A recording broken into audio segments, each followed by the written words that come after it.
पात आसन बासन सरोवर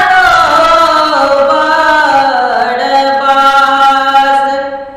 राम गौरी दाई के पाँचों बेटी बिसारी नाम।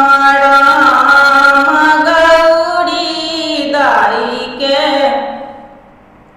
पाँचों बेटी बिसारी नाम।